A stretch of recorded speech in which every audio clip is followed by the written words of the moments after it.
Nakasal na si David kay Catherine pero si Tanggol ang totoong asawa ni Catherine dahil sa panggagamit ni David sa pangalan ni Tanggol.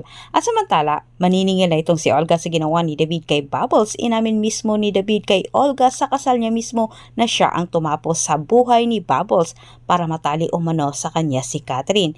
Dagdag pang sinabi ni David ang pangalan ni Bubbles. Halos nagngingit-ngit sa galit itong si Olga ngunit hindi naman siya nagpakita ng anumang bakas kay David para malaman ni David na anak niya ang pinatay nito. Sa pag-amin ni David kay Olga sa mga oras na iyon ay may masama nang binabalak itong si Olga laban kay David. Sa kabilang banda, muntikan nang bumigay itong si Marites kay Rigor dahil din sa pag-iimbestiga ni Rigor sa nangyari kay Camille.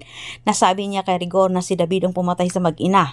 Pero sa pagtanto naman ni Marites na buhay ni David ang nakataya dito, siguradong malaking kaparusahan ang matatamo ni David, hindi lang kay Ramon kundi sa mga kabalyero.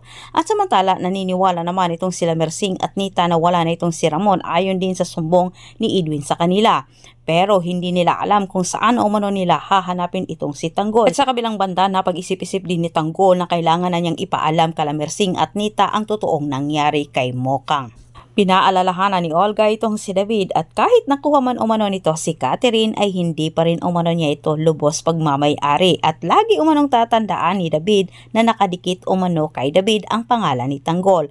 Kung iisipin umano nila, si Tanggol umano ang totoong asawa ni Catherine. Dagdag pa ni Olga, hindi umano makukuha ni David ang mga kayamanan ng kabalyero dahil si Tanggol umano ang totoong tagapagmana nito dahil sa pangalan na ginagamit ni David.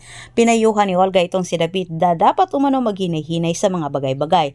Dagdag pa ni Olga, kailangan magdubli ingat itong si David sa bawat oras at panahon dahil baka mamaya biglang sumulpot itong si Tanggol at hindi nila alam na nalaman na pala ni Tanggol ang pagnanakaw ni David at bigla itong bawiin. Maraming salamat sa panunod at pakikinig. Huwag kalimutang mag-subscribe kung ikaw ay bago pa lang dito sa aking channel.